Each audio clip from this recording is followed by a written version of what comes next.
welcome back to another episode of the Catholic Buzz Podcast. Thanks for joining us today. My name is Father Daniele, and I'm joined, as usual, by Josh Sullivan. Hello. Welcome, Josh, and Matt Van Milligan. Hello. Welcome to you.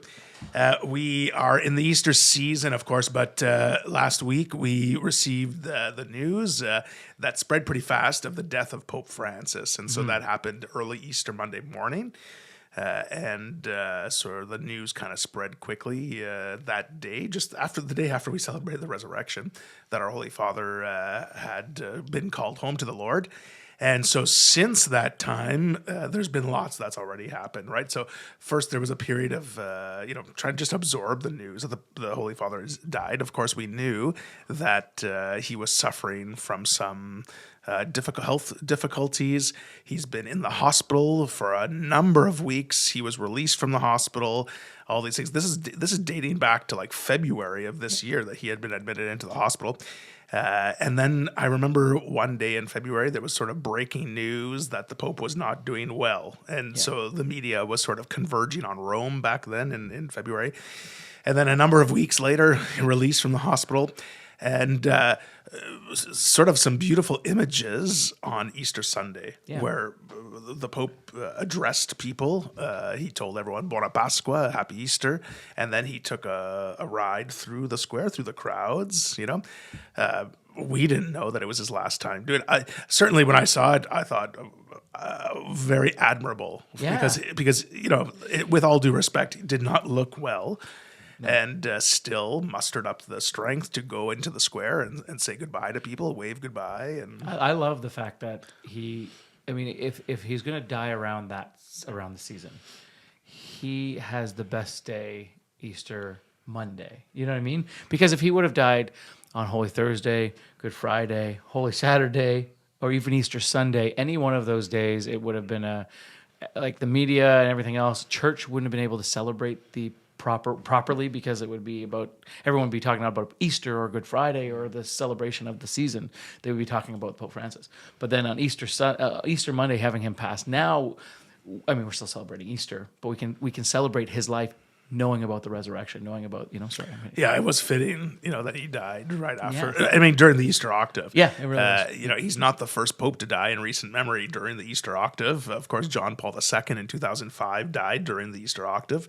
It was the eve of Divine Mercy Sunday. It was the night before Divine Mercy Sunday. That's during the Easter octave that Pope John Paul II died in 2005. So since Monday, of course, people have remembered Pope Francis. There have been masses offered for him. People praying for the repose of the soul of Pope Francis.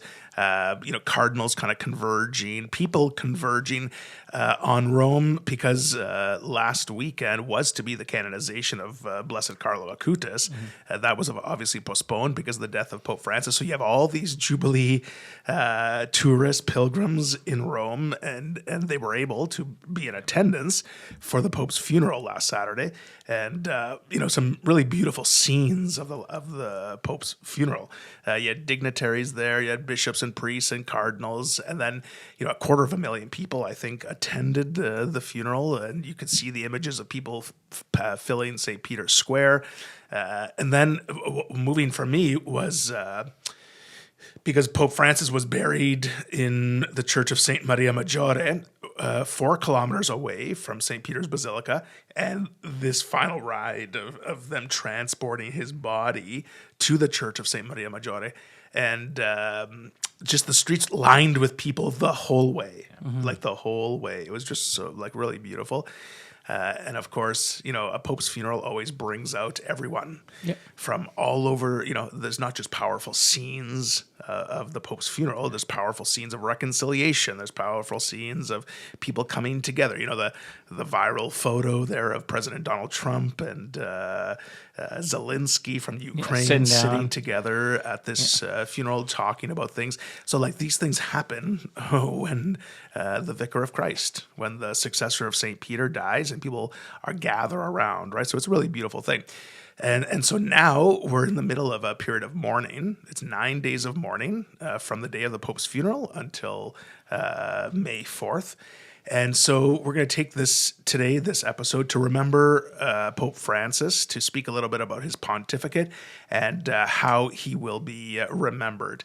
And just to start things off, how I remember Pope Francis entering the scene is largely as an unknown. Yeah. Like when he walked out on that balcony at St. Peter's Square, people weren't sure who he was. People were looking up who this cardinal is, and right away, his first words to the crowd were "Buonasera," good evening, Yeah. and people started cheering, like this informal sort of greeting to the people, this familiar greeting to the people, like you would like a friend, and that start to the pontificate kind of carried through his whole ministry. It was this familiar. People looked at him. People called him like he's our spiritual grandfather. Like he gave grandfatherly advice. But right from the day that he came out on the square, and remember, he asked the crowd to pray for Pope Benedict XVI. Yeah. And they took a moment of silent prayer, and then he asked the crowd to pray for him. And then he gave a blessing to the crowd, right? So right away, people were like, "Wow, what a change!" Or I don't know if change is the right word, but That's one of the things I'm going to remember about him too. And I don't know if it was just that I was tuning in more, but like a lot of times he finished off his Wednesday Angelus or whatever he finished off a lot of the times when he was talking to the public with "Pray for me." yeah, Pray for me. Pray for me. It wasn't, and not that we're not praying for the Pope, but he was asking for the prayers oftentimes. You know what I mean? And so the humility in that to when you are, I'm going to say ahead of the church, when you're on top, there is that humility to ask for the prayers because you need the help to lead it. Yeah, and I think you're right. Like right from the beginning, there was like a signal that this represents a change, or like this is different, or like even when he came out on the balcony, he was just very, very simple, very humble, very, interestingly, when I came into the church, under Pope Benedict, and a big part of me coming into the church was reading just about everything that Pope Benedict had published, especially under his pontificate. And when Pope Francis came in, my initial thought was like, okay, these are tough shoes to fill. Yeah. And I was relieved, like in a good way, that he didn't even try. That it wasn't like that wasn't his approach, that wasn't his focus, and that he entered with a much more pastoral approach. And not to say that I didn't appreciate his encyclicals or anything like that, but just like that this was a change, or his approach was different, and what he wanted to do in his papacy, was working towards different ends, and not trying to achieve the same things maybe that Pope Benedict did.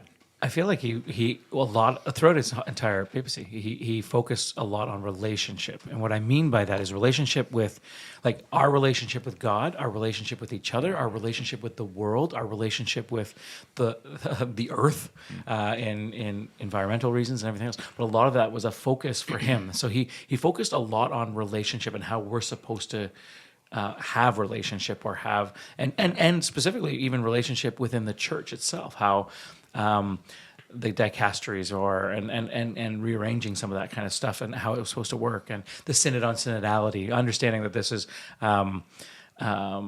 meant to be for the church to discern, not just for the Pope to declare, right, and that kind of thing. And so some of the ways that he can, but it was on this relationship. What is our relationship supposed to look like? So. It's interesting you frame it like that, because I think a lot of what he attempted to do in his pontificate is summarized in the long document he published last year, I think, De Lexit Nos.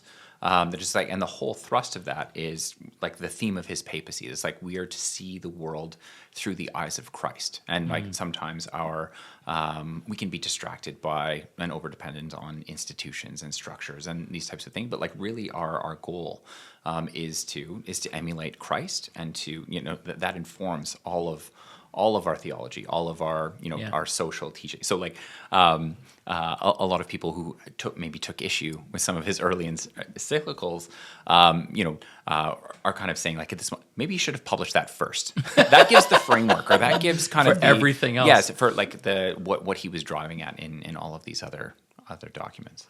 Yeah. So his pontificate lasted just over 12 years, because we celebrated his 12th anniversary in March.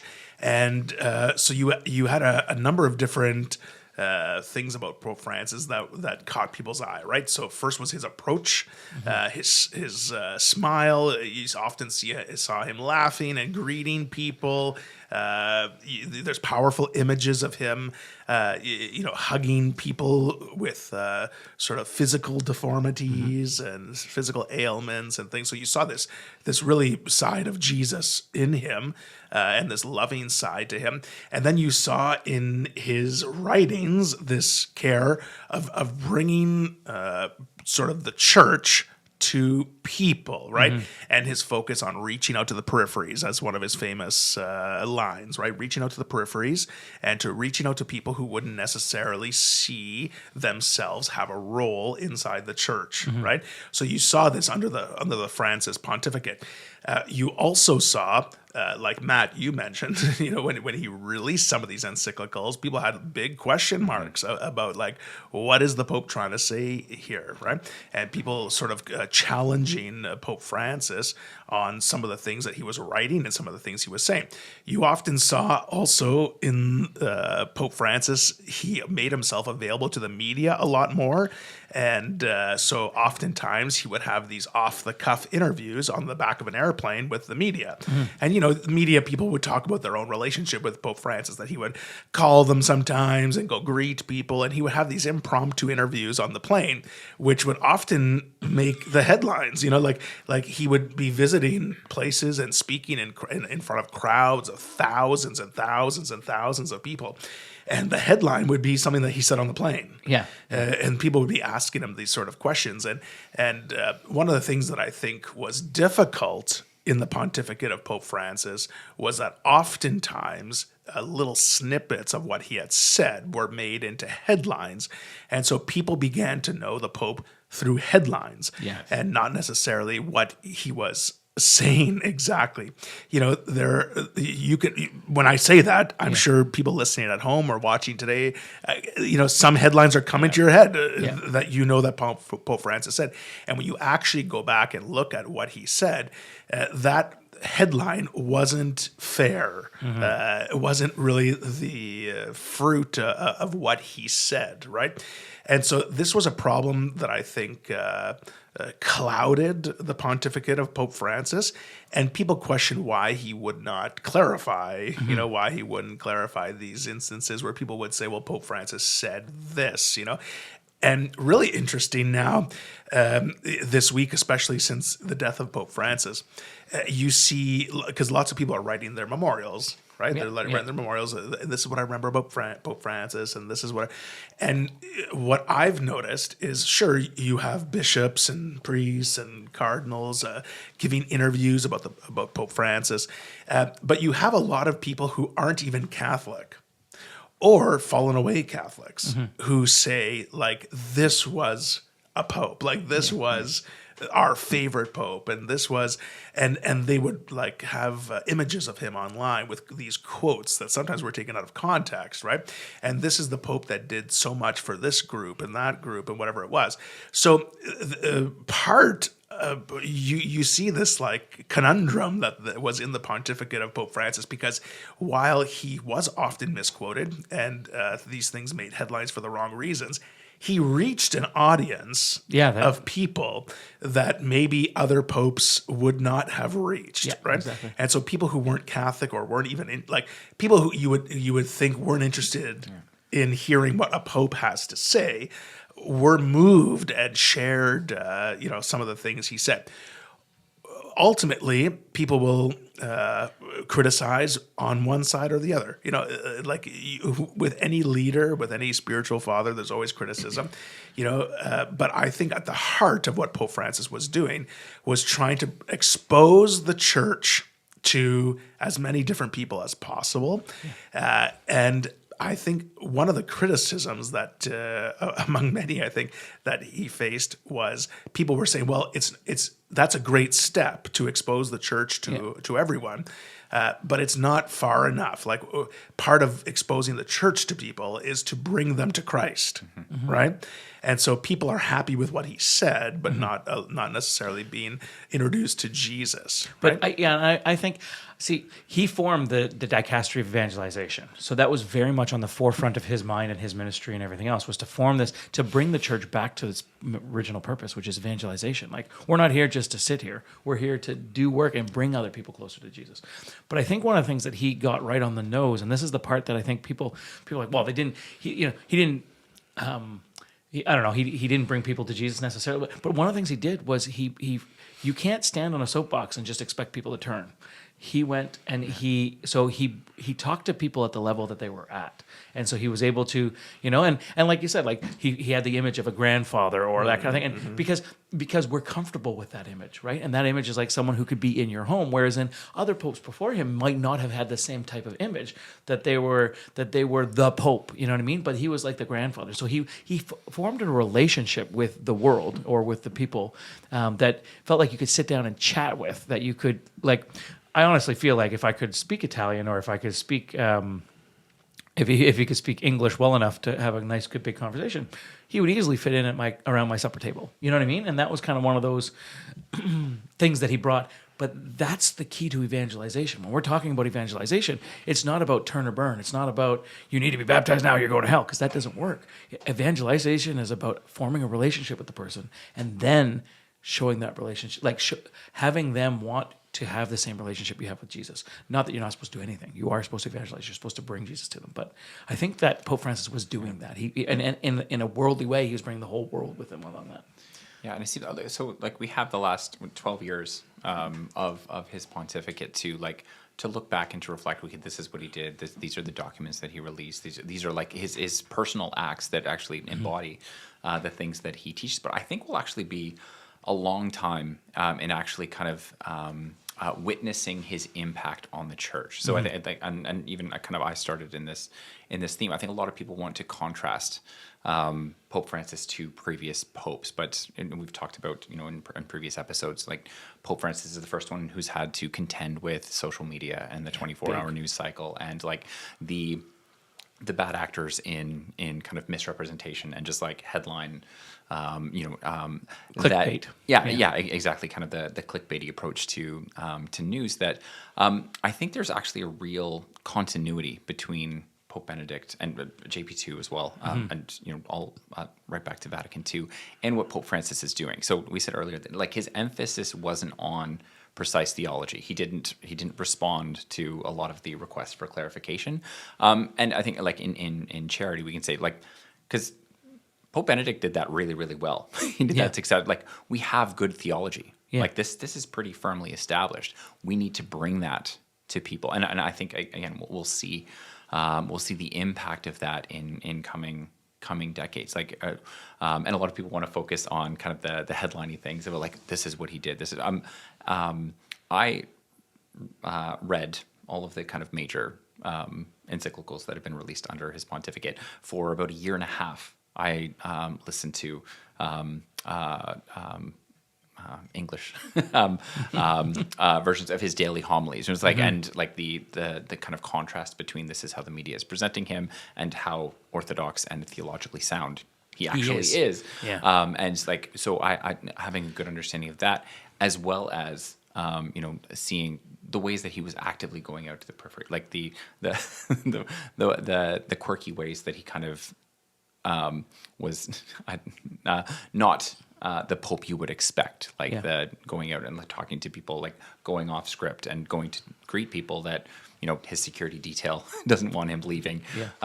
Where he like that approach was really kind of bringing the deposit of faith that right up to him was kind of firmly established into places that it hadn't really reached before. and from a governance perspective as well, like he kind of came into the church at a tumultuous time when the church is still dealing with the sexual abuse crisis, and there was like a financial scandal going on in the church at the Vatican and things like that. So Pope Francis, spent time from a governance perspective reforming some of these areas of the Vatican. Cleaning up some areas that needed attention, and continuing the work to sort of safeguard the church against future abusers, whether they were sexual abusers or financial abusers or any type of abuse, really. So, you saw Pope Francis kind of move forward with that sort of work that he wanted to accomplish. In a way that a lot of people didn't really notice. Like a lot of people were kind of fixated on the headlines and this is, but the actual kind of administrative house cleaning that he did with the Vatican Bank, with initiating and actually ordering like the prosecution of sexual offenders and investigating fraud was unprecedented, and in a lot of people who kind of pay attention to these things, like decades overdue. I love that he took that. I think it's a dicastery to basically the people that would investigate the church for the church, But he took them and he placed nobody, like originally they were under certain people, and he eventually took them and put the main guys in charge, so that they're under nobody but really himself. And so because of the way that he structured that, it allowed for a lot more openness and a lot more for that the church could be cleared of the garbage versus having someone higher up sweep it under the rug or whatever the case may be. And so the only person that these people would eventually report to in the disciplinary board would eventually be the Pope himself. You know what I mean? And so there was like two different ways of the Pope would govern through two different areas, and that was one of the that was a smart thing, but not only a smart thing, but I think it allowed for the garbage to be cleaned up. You know what I mean? And not a lot of people are interested in that, but he really did restructure and streamline a lot of the juridical processes for investigating and prosecuting fraud and crimes within the church. Yeah. Also, outside of the ordinary is that for the first time ever, he appointed two women to be the heads of dicasteries in the Vatican, the dicastery for promoting integral human development, and the dicastery for institutes of consecrated life and societies of apostolic life are now led by women. That was the first time that that's happened in history. And so, you saw this sort of administration cleanup or change or new direction under Pope Francis, right?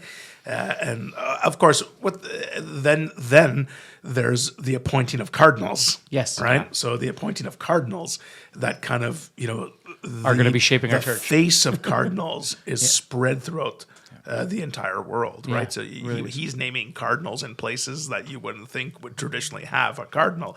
There's places that have a cardinal that are, sort of in charge of like 1,500 Catholics or something like that, like small areas. But his representation of the church was important for him when he was naming cardinals. So you saw these sort of moves that Pope Francis made sort of to make the church really what it is, universal. The church is universal. And he also made a point to try to visit places, not that the popes before him didn't, because JP2 was famous for that too, but is to visit places that popes haven't gone, the Catholic Church wasn't, So going to Iraq or trying to get into China or Mongolia. And like he specifically designed trips to go to areas where there wasn't a strong Catholic presence, right? And again, I focus back on it, but is that evangelization? So bringing the church to those areas of the world that doesn't have it, you know what I mean? And if it has it, it's not a strong presence there, you know what I mean? And so it was a kind of a cool thing. One of the things kind of that you said, Matt, that really focused for me was I was listening to people talk about Pope Francis and the disagreements people had in the media, not in the media, sorry. The world had an image of Pope Francis, but then certain people in the church had disagreements with what Pope Francis said to the public or whatever else. And one of the things that this person, she worked with him on a daily basis, and she said, just go and take what you did. Go take everything he's ever said in a homily, go take anything he's ever written, combine that down, and then go back and read what the headline, read what he said in that headline, or read what he said in that statement, and you'll understand the full picture of who Pope Francis was, not the snippet clip that was actually there. And often, because we have two different sides, right? You have a world saying, oh, the church needs to modernize and needs to get on our agenda. And then you have certain people in the church that are like, we want to be more traditional, more, going another way. And so they would get mad at Pope Francis every time it looked like he was stretching the church to be more modern. And the world would take it and twist the headlines and stuff. And then that would hype up that group of people. But really, when you're looking at it, Pope Francis wasn't doing that. He was sticking true to the faith, but showing how you can live it in a modern sense, not in a modern way or a progressive way even. Just, no, we're called to love. So we're called, like, you can sit at a table with someone who doesn't agree with our faith. You can sit with someone at a table who is considered in our faith to be a sinner. And you're allowed to hug them. You're allowed to have a relationship with them. Whereas in maybe other people felt like, no, like you got to kick that person out of your house, or you got to whatever, Yeah, at the beginning of his pontificate, remember he was sneaking out Vatican at night to go and I think bring sleeping bags to the homeless, or feed the homeless, or whatever it might be. Right. I'm just thinking of now of some memorable moments of Pope Francis, because you were mentioning some of his apostolic visits, right? Yeah. Like he went to Iraq. Yeah, I know that's a big one. Like he went to Iraq. He visited like Baghdad and all these cities in Iraq, and he was preaching peace and reconciliation. Like that was like a. Could you imagine the military presence that would have to be around him, just so Yeah, like that was something. Also, something that sticks out for me during Pope Francis's pontificate was COVID-19 pandemic. Yeah. Remember, and this certainly was a challenge that maybe we haven't mentioned yet during the pontificate of Francis, because for the first time in recent memory, like churches were ordered to be closed in many places across the world. Where other places were deemed sort of essential, right? Yeah. Like so liquor stores and all these things, whatever. So churches were closed, and there's that image I'm sure people have in their mind of Pope Francis standing in an empty St. Peter's Square, and he's praying for the world during this pandemic, and he takes Jesus and the Blessed Sacrament and the monstrance, and he kind of blesses the world from the St. Peter's Square, like really like moving stuff. Yeah. And I think during that time, like we were talking about how Pope Francis has this ability to reach out to people who aren't Catholic.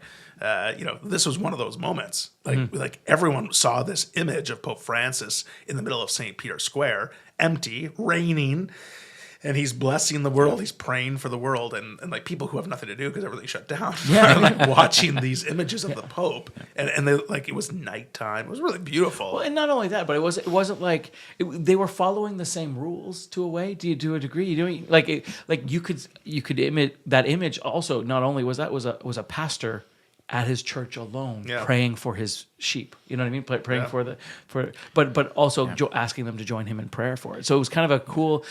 He wasn't disobeying the rules. He wasn't like they were. No. Do you know what I mean? Like they were. He was instructing us on how to live our faith under the authority that we were having. A beautiful testament to the universality of the church. Yeah. That is like I can just think like a lot of Protestant churches or don't have that kind of central. Or would kind of critique that kind of central governance approach to the church. It's like, okay, COVID happens or the pandemic happens, you're at home, everything's shut down. You have no connection to, the church or so to speak. But like for, all of us, we're stuck at home. But that, the Pope is offering this, that it's something that we can connect with. And, it does represent kind of a universal aspect of the church. Yeah. Another memorable moment of Pope Francis' pontificate, it was his visit to Canada. His visit to Canada in 2022. Like he came as a response to this request from the Truth and Reconciliation Commission. And he came to address the Indigenous peoples of Canada, right, to offer an apology to them for the church's role in the residential schools. And so he came to Canada, and this was 2022. Pope Francis was like 86 or 85 or 86 years old, and here he is taking this transatlantic flight over to Canada, and he started out west in Canada. And then he worked his way sort of across the country. I know he made a stop there in Nunavut, I believe. He went to Nunavut. And then, of course, his time in Quebec City. So he came to all these places to address the Indigenous peoples. Like Josh, you and I were there in Quebec City. And in Saint-Anne-de-Beaupré, the church is full of Indigenous people. And the Pope even though he was in a wheelchair at the time. Do you remember? I was thinking about when you were saying that he actually canceled a bunch of things that he was supposed to do beforehand. Meaning, like his visit to Canada was there in the books for 3 days or however many days, 4 days or whatever it was going to be, but he had a bunch of other things. He's supposed to meet a bunch of other people. He's supposed to hold a bunch of other things, ceremonies, rituals, whatever the case may be. And he canceled like 3 weeks beforehand everything pretty much so that he could make it to Canada to do this. Because he was already suffering some, it was sciatica? his knee, It his knee or his leg, his hip or something. So he said, no, I'm going to make it to Canada. Yeah, So he had knew made it was important, those so he did that, changes. yeah. And, he spoke with great love and great respect to people.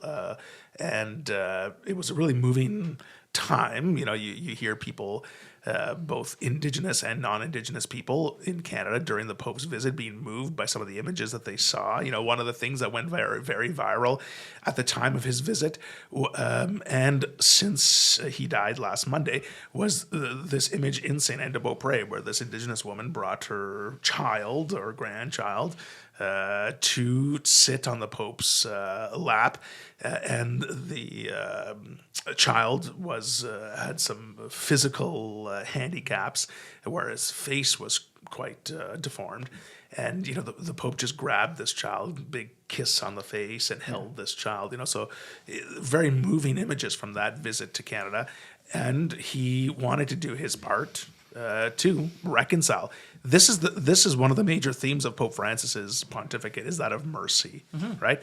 Like he had a whole extraordinary Jubilee year of mercy in 2016, and this was his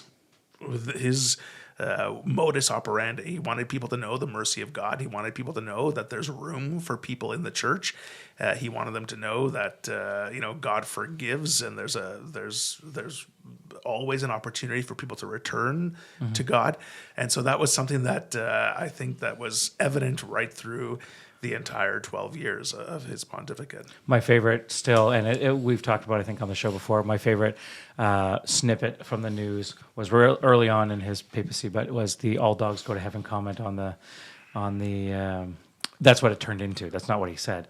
And if you remember, that's kind of the perfect way that they twisted what he said. Like the headlines, Pope says all dogs go to heaven kind of thing. But really what he said was the child wanted to know if his dog who just died or his pet that just passed away would be in heaven.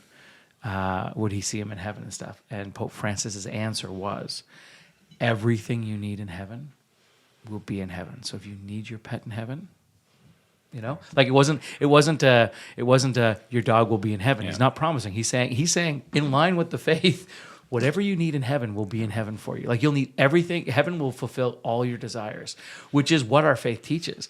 But in a worldly sense, takes that and runs with it and makes it all dogs go to heaven now. And those little things that kind of had, like that you had Pope Francis, which was interesting. It was also fun because it gave us something to talk about. Like, people did, but it was a way of that, through that misquote and through those, it brought it out for everybody to talk about. So we all kind of started talking about now, what did the Pope say? And people that had different opinions than us were willing to talk with us because they thought the Pope was on their side or whatever. But we were able then to now bring our faith to the people and show why the church teaches. The LGBT community is one of the big ones that the Pope talked about. And not to get into the whole thing of it, but like one of the things, it opened up, because of misquotes and because of what the media might have portrayed the Pope saying, it allowed us then to teach what the church actually teaches on these subjects, which is God loves you. God loves you. He created you. He loves you. And that's the main message. The misquoting and stuff allowed that evangelization to come through above all else. You know what I mean? Not that the media helped with that, but it gave us the opportunity then to enter into those conversations and teach. So the question remains, like, how will Pope Francis be remembered? And I think the answer to that question depends who you ask. Yeah. Because I think if you ask, and this is being fair and with all due respect to our Holy Father, I think if you ask people who are outside of the church, most people see him sort of as a gentle man, who was kind and reaching out to people. Loving. Yeah. I think if you ask people within the church, it depends like how involved people were or what they heard from him say, that they would also remember him as being sort of the grandfather type figure that leads the church. If you ask people who are on the more traditional, like Orthodox side of things, they may remember Pope Francis, as not doing enough. Or stirring the pot, or intentionally stirring the pot, or intentionally being vague, So I think it all depends who you ask. I think that's what will be his legacy. But I like what Matt said that with every pontificate, it's going to take a long time to really unpack the effects of the pontificate and to see, where has it led us. Just today, 20 years later, we're still unpacking the pontificate of Pope John Paul II. Today, some 12 years later, we're still unpacking the pontificate of Pope Benedict XVI. So it is going to take a while. And you're seeing today, especially around Easter, lots of headlines about breaking numbers, or record-breaking numbers, I should say, of people converting to the Catholic faith, right? So you're seeing countries like France and the UK and all these places are reporting record-breaking numbers of people entering into the church. You see that in some of our parishes here in Canada, numbers of people becoming Catholic. So, we're at a time now where this post-COVID world, people are searching for truth, are finding it in the Catholic Church, are becoming Catholic. And so, you can't help but, this was all under the Pope Francis pontificate. Perhaps this exposure of the church to people, on the peripheries, if you will, or maybe outside the four walls of our churches. This exposure of the church to these people have maybe made an opening for people to come and to at least see, or to look inside the church to see where they fit in and if they fit in. Right? If your goal is evangelization, then when people are converting into the Catholic faith, they're finding the truth and they're finding what they need truly in God. Then it means your success. Like if your goal is evangelization, to show people where they can find that love and truth, and that when they actually start converting and becoming Catholic because they understand it and they realize that's where the truth is, that's that your evangelization is working. Yeah. Right? So, yeah. So, God rest his soul. We're to pray for Pope Francis, especially during these days where the church is officially in a period of mourning for the church, for the Pope. And so we're in these 9 days of mourning from the day of the Pope's funeral until the next Monday, this coming Monday. So let's pray for the Pope. Let's pray for our Holy Father. The traditional way to pray for our Holy Father each day is to offer one Our Father, one Hail Mary, and one Glory Be. For the repose of his soul. And let's see, it's easy to talk about now, a week after his death, about what will be his legacy, right? But that's to be seen. That's to be seen. Right. And everyone has their stories of Pope Francis. Some people have met him personally. Some people have encountered him on a close level. Some people have been moved by his encyclicals, his writings, his talks, his homilies, his presence, his face, like his welcoming face. So everyone has sort of different things to say. So let's continue to offer our prayers for him and to give thanks to God for the gift of his pontificate as the successor of Peter and the vicar of Christ here on earth. If you want to share your own memories of Pope Francis, you can do so by sending us an email at askus@thecatholicbuzz.com, or you can comment on our social medias as well. You can also like and share this episode of The Catholic Buzz. But that's all the time we have today. So praying for our Holy Father, Pope Francis, and for Josh Sullivan and Matt Van Milligan, my name is Father Daniele. We'll see you next time on The Catholic Buzz.